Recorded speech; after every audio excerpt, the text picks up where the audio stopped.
Welcome back to the Just Fantasy Baseball podcast. My name is Rami Lavi. That is Vince Damato. We're both at work, so this is fun for both of us as we sit here. I've been here since 5 a.m., so this is fun for me, and I'll be here till midnight tonight. Vince, I'm sure your day is just as long. Yeah, it's been busy. I've actually gotten kind of lucky over this lucky is not the right word. My the program that I use stopped working, so I am troubleshooting that, waiting to hear back. So this actually fits into my schedule pretty nice. But no, I'll be here for a while tonight, so it kind of works out well for both of us. Exactly. So some news from around Major League Baseball. I'll start with your Cubs because this is obviously the biggest news that everyone wants to talk about. But they DFA'd Yan Gomes and they signed Tomas Nido. So big fantasy news for everyone. If only there was a way. We need to get our own grimace. We need Oh to yeah, whatever that is, whatever that I don't know. But the Cubs have been Grimace atrocious. works. Yeah. By the way, so tonight you're probably listening to this Thursday morning, but tonight on Wednesday night, the Mets are playing against the Rangers again, and one of these like handicappers on social media, he's like, he's like a handicapper. He tells you that his bets hit at a higher rate than other people's. It's not true, they don't. But he gambles on baseball, and he put out that he's taking the Mets tonight, Mets money line. So, and he always loses. That's the best thing about him. Like, you always need to fade him. So now we have like an immovable force versus an immovable object, or whatever the phrase is, Yeah. because you have Grimace against this guy who's always wrong. So we'll see how that works out. We'll see who wins out, which is the stronger force. Is it Grimace? And will the Mets win their 8th consecutive game, or will this guy who is the ultimate mush actually continue to be a mush? And will the Mets lose? Speaking of the New York teams, a huge series in Baltimore and the Yankees, and Aaron Judge got hurt last night. And by the way, he might only miss a couple games. He might even be in the lineup tonight. But I told you so. I freaking told you so. It's only a matter of time with this guy. Well, Rami, it's just a fluke. He got hit on the hand. It's always something. Well, he dove in center field. That's not normal. He ran into a wall in LA. That's not normal. It's never anything normal. He gets hit on the hand against Kansas City. That's the point. You're injury prone because only you have these obscure, weird injuries always constantly happening to you. That's what makes you injury prone.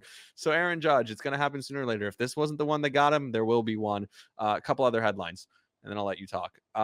Justin Verlander is hurt. So that sucks for me. He came back. I told you that I mentioned the neck thing a couple episodes ago. I was like, it's just a neck thing. Lands him on the IL. Not great.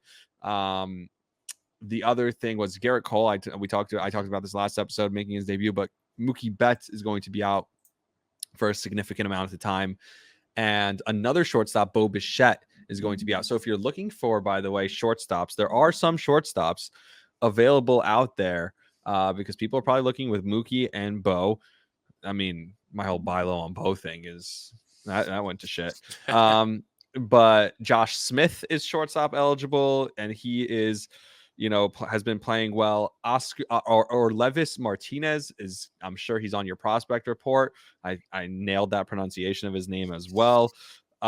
There's also Ernie Clement from Toronto. So there's a bunch of shortstop eligible guys that can come in to replace either one of those guys. But, again, you're looking at a situation where it's one of the top players in the league is now going to be missing time with a significant injury, much like we talked about with Trout, much like we talked about with Acuna.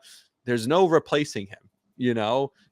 Where can you find ways to improve? Is Isaiah Kiner-Falefa an option, right? Is that a guy who, he's eligible at all positions, including pitcher, I'm pretty sure. So, can you find value there? So where are you going to find that other value? You're not going to make up for the loss of these huge players, but what you can do is supplement it and actually gain, if you don't have one of these guys, you can, find one of these replacements and they can actually stick with you and make a big impact.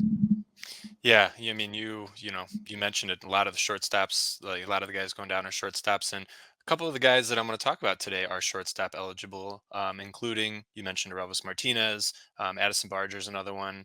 One of my who's hot guy is a shortstop eligible player. So tons of options, but just depends on league size and league depth and who you have, and maybe you can sell high on another guy, to find a shortstop eligible player. But Yeah, it's a tough.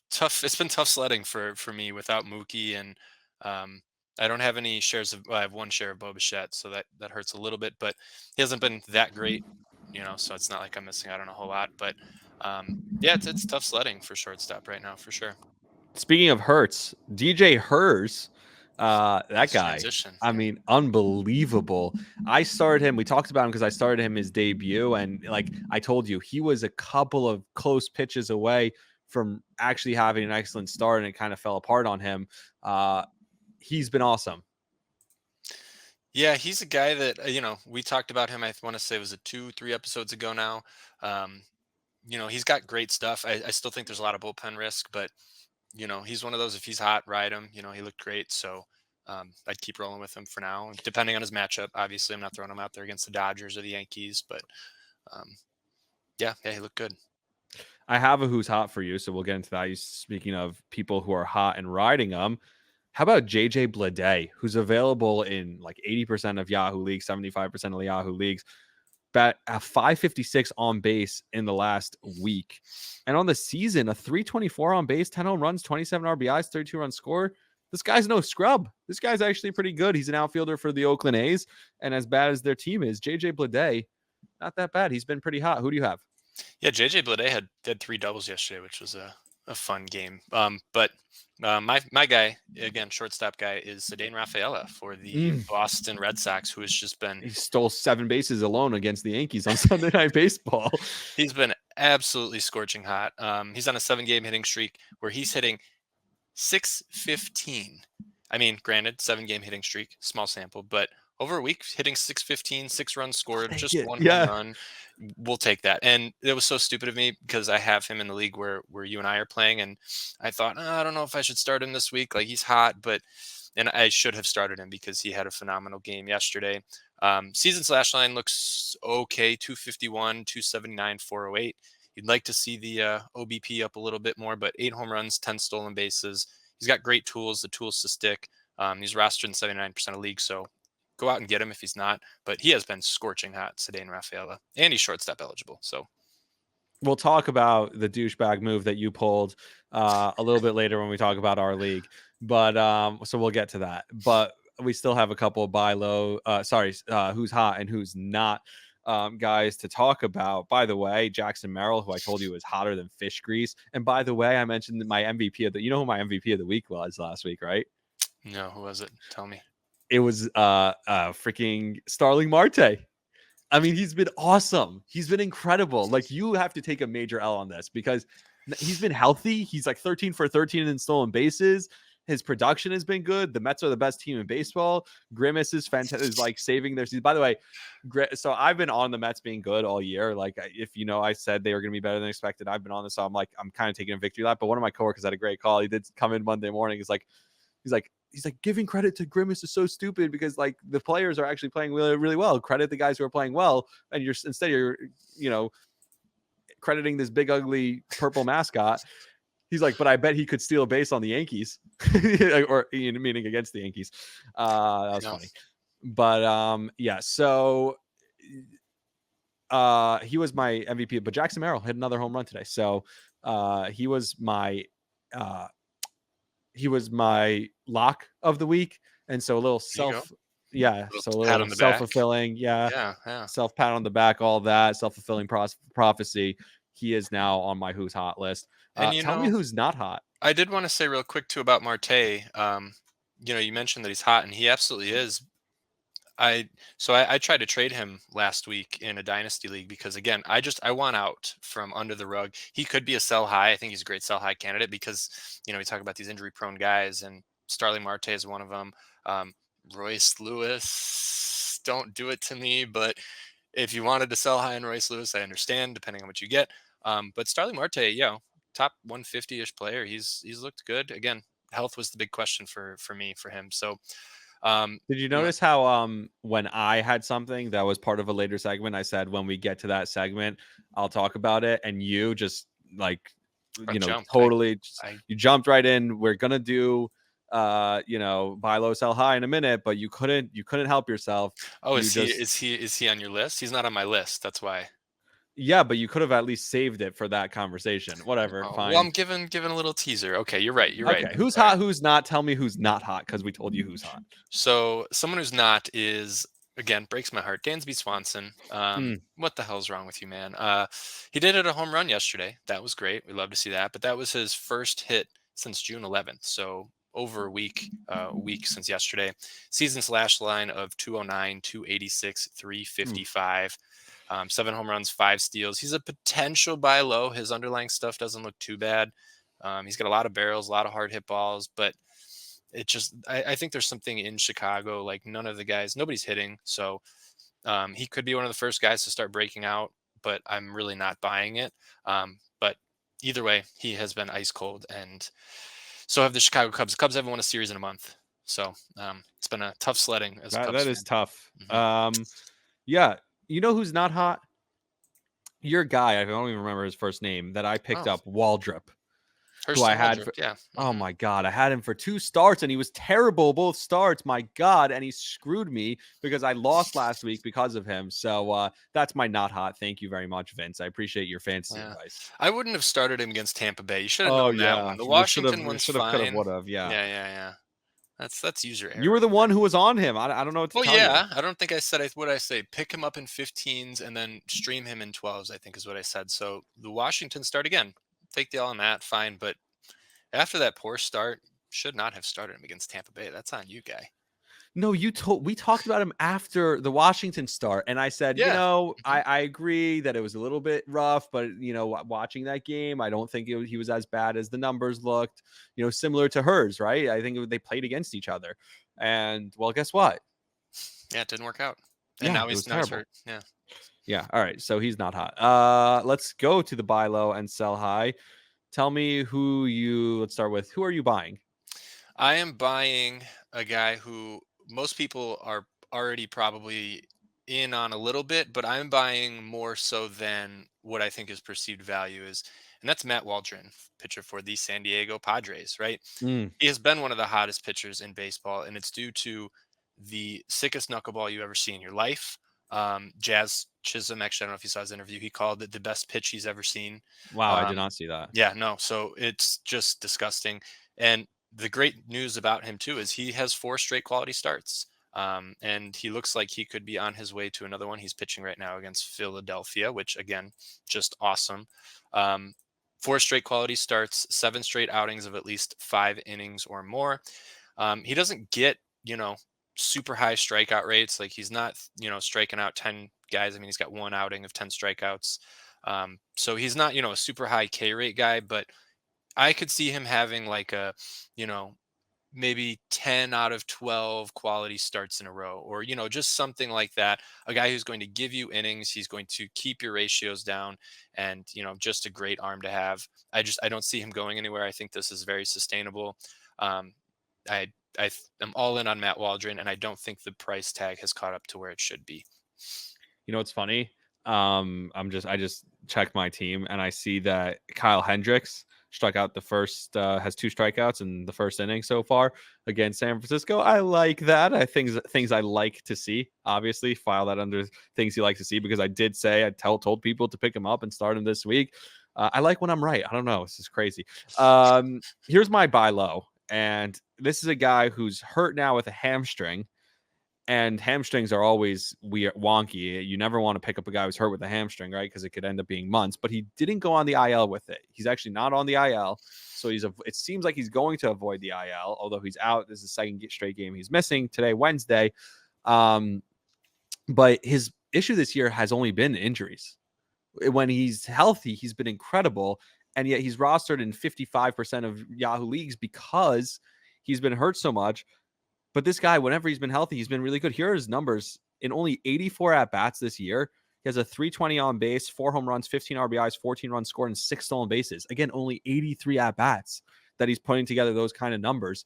And it's TJ Friedl for the Cincinnati Reds. I would buy low on him. I really do think there's value there. I think if he could just be healthy the second half of the season, like I said, when he's healthy, he was healthy. He had the injury earlier in the year, came back, was performing really well, and then just had this hamstring issue. When he's healthy, he's performed. He's a really good outfielder to have to your team. He could end up being, again, those numbers, think about that. That's 84 at bats. If you aggregate that over, a season, that's a 30-30 season. You know what I mean? So this is a guy who is okay. So he still has time to come back and get you maybe a 2020 season. In the second half, he gives you 15 more home runs and 15 more stolen bases the rest of the way.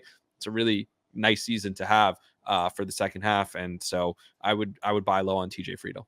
Yeah, yeah, I think it's a good call. I have him on my team, so love to I haven't see given up on TJ him. Like I Friedel go. drafted him and I haven't dropped him, No, like I haven't either. Yeah, absolutely love all it. right.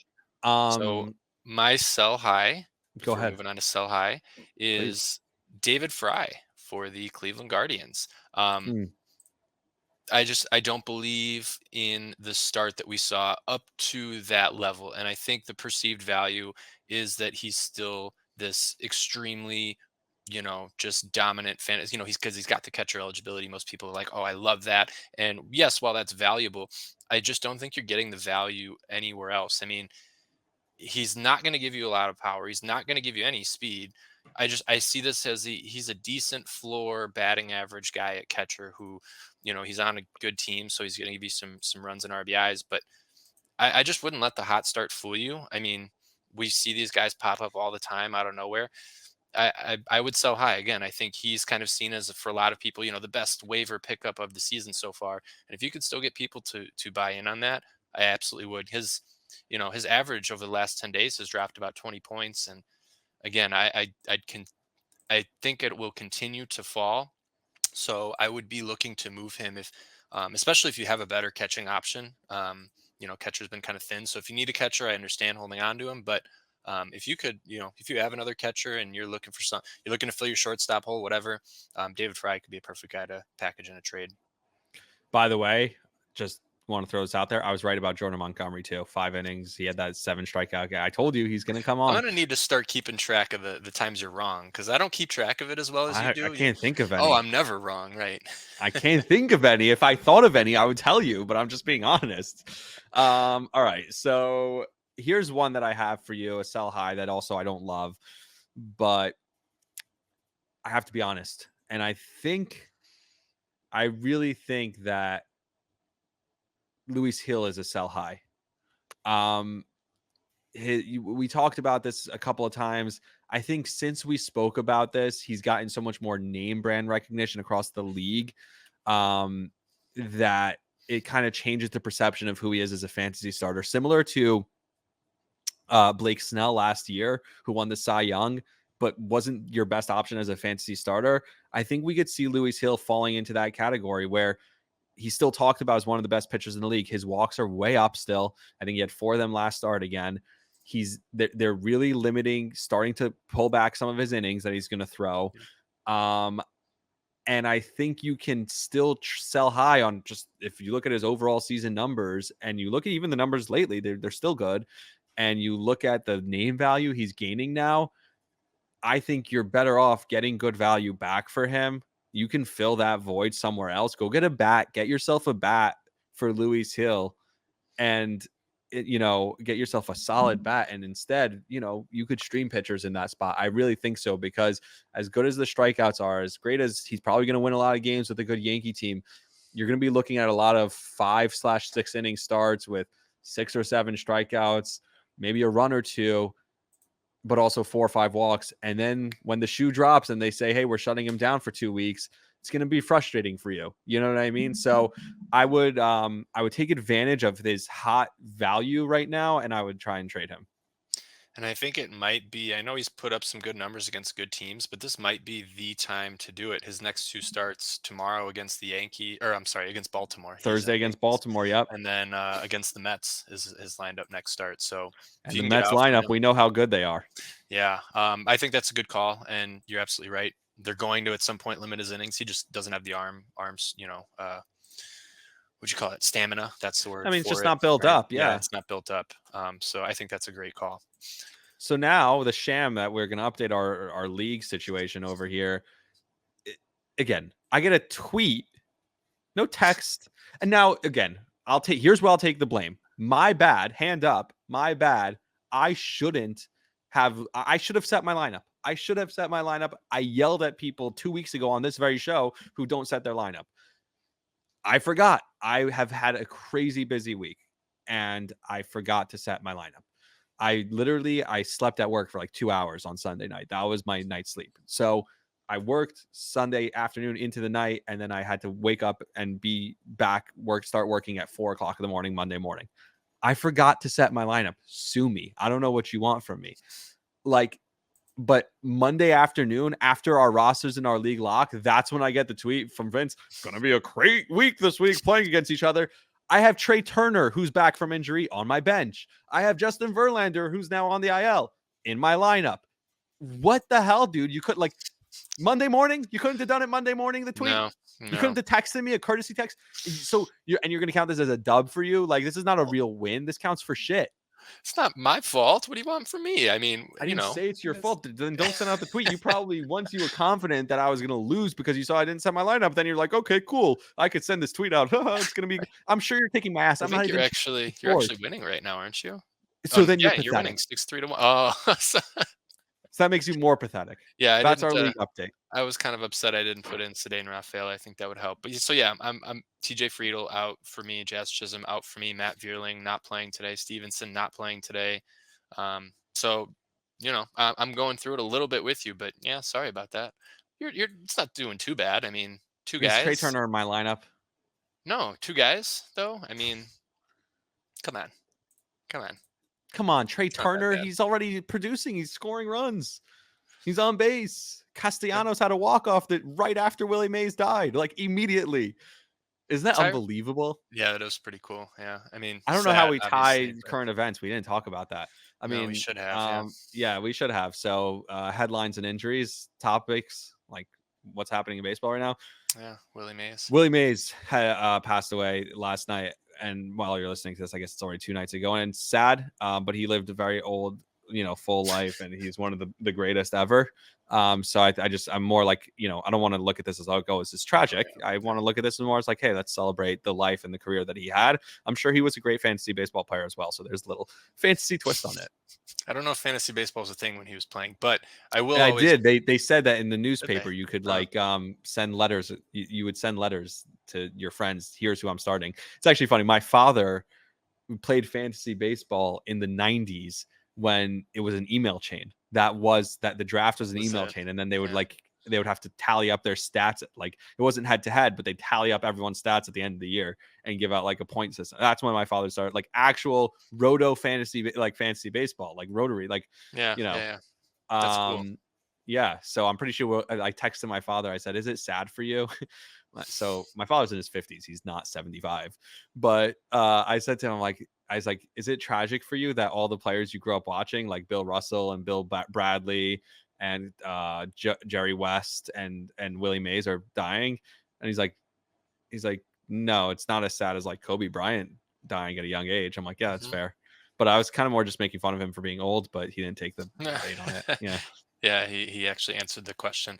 No, I I know. mean Willie Mays, he's the first guy I think of when I think of, the over the shoulder Hmm. catch. I mean, it's just one of those things like, I when you're think the playing guy from the baseball growing up. California Angels, what was it, Tim Salmon or whatever? But all right, take Yeah, the well, title. I mean, when we were growing up, that was, you throw a ball over the head and you call Willie Mays, almost like Jeter, right, at shortstop. Willie Yeah, Mays, yeah. like, that was the kind of thing. So yeah, he was But a you don't legend get for fantasy sure. points for that, so it's not really relevant to the show so much. No, no. We wouldn't want to talk about things that are not relevant to the show. Talk about baseball, right? Do you want to move on Do you then? have a prospect report? Yeah, I feel like we've kind of worn I this out. yeah, I have a long one today. I'll keep it brief, but there is quite Your a bit boy going Joey on in Loperfido, the by the way. he's not even on this. Okay, so He's don't. not even on this. There was someone else I saw, and I was like, oh, he's definitely gonna talk about this. But continue. Maybe I'll think of it. Um I'm so my starting first Cade guy, Povich tonight I don't know about that. against the Yankees. Oh, Yeah, I'm right. feeling it. Why would you do that? First guy, Trust me. Adele Amador, shortstop for the Colorado Hmm. Rockies. We didn't talk about him when he came up, Hmm. mainly because I didn't think there's anything to talk about. And if there's anything to talk about, it's because of how bad he's been. He was hitting 194 in Double A, so I'm not quite sure what the Rockies were thinking. His debut has been absolutely horrible, atrocious. He really shouldn't be on any roster of any kind. I don't care how deep your league is, maybe like an NL only deep thing or a dynasty league, but Adele Amador has been atrocious for the Rockies. He should be dropped. Um, which sucks because he's a shortstop. We would love to have a shortstop fill in right now. But the two guys that you can fill in a shortstop, one of them, both from around Toronto, one of them is Arelvis Martinez, who you mentioned a little bit earlier. He was called up with Bichette going to the IL. I'm not sure if he'll stick, but he does have big time power from the middle infield spot. So if you see him blasting home runs right away, he absolutely should be a guy you go grab because Toronto could absolutely keep him around. I see him. It's more likely that he'll probably get sent back down unless Relvis forces their hand.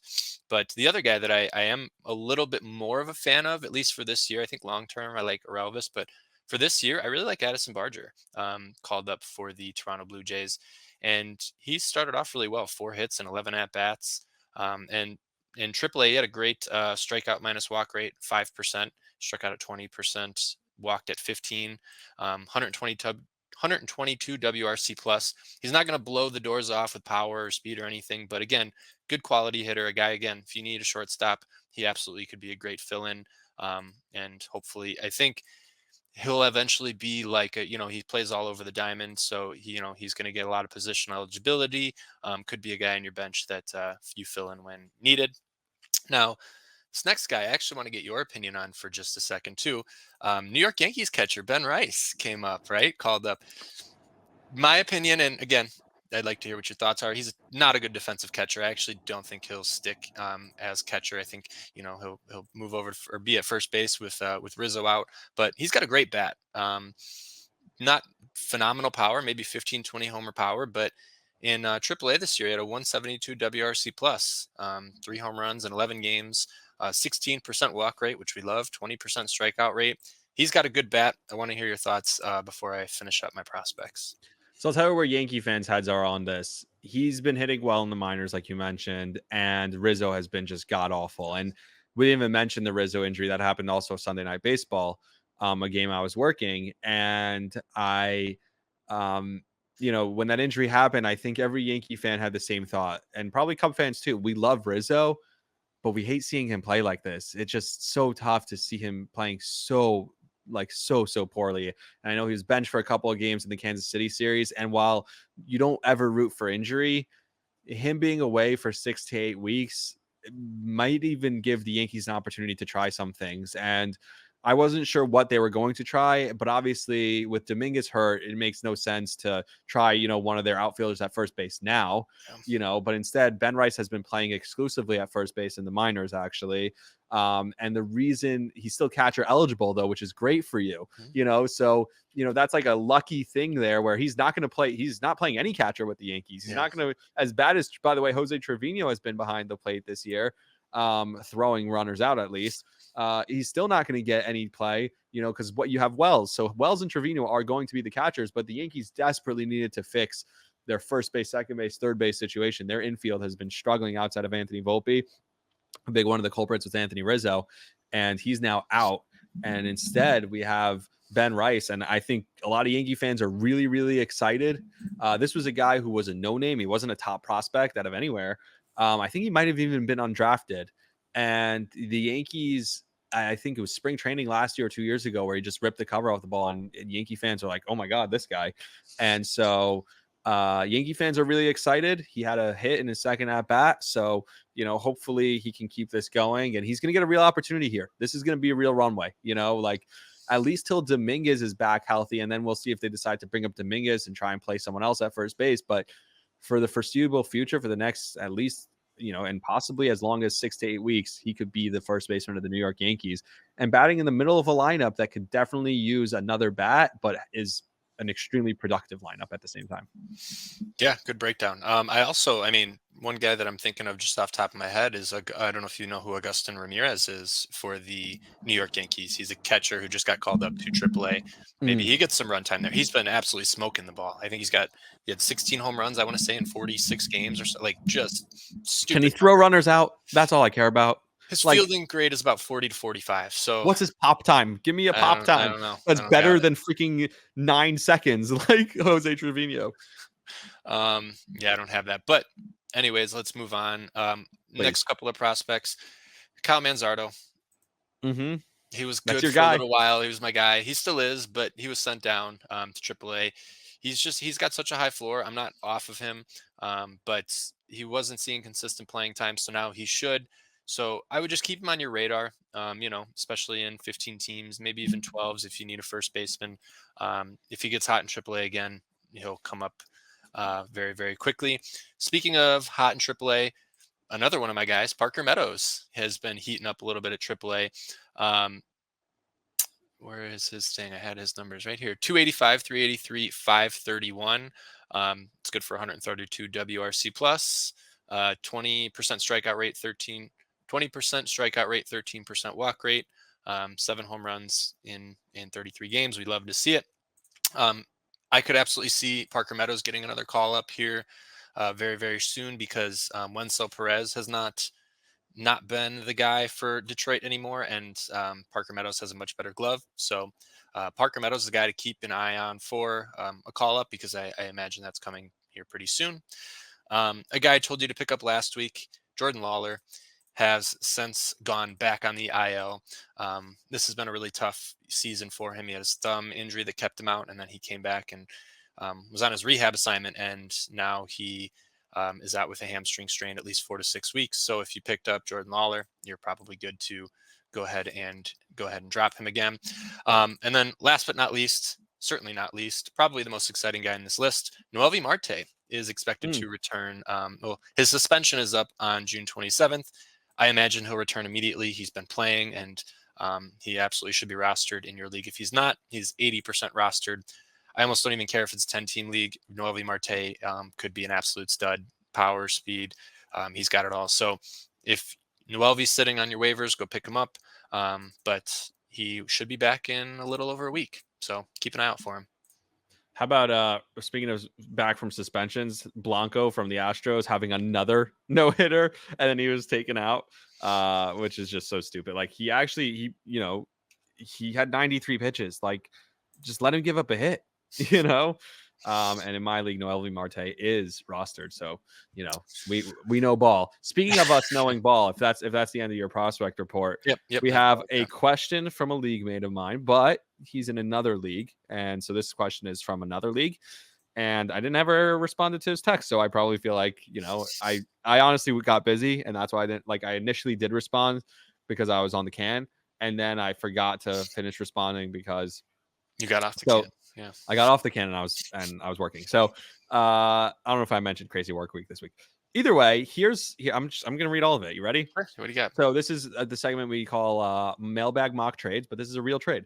Hopefully this isn't expired. I think this was yesterday or two days ago. He sent this to me. I have William Contreras and Wilson Contreras. I can only start one because I have Otani locked in at the utility position. So far, so good.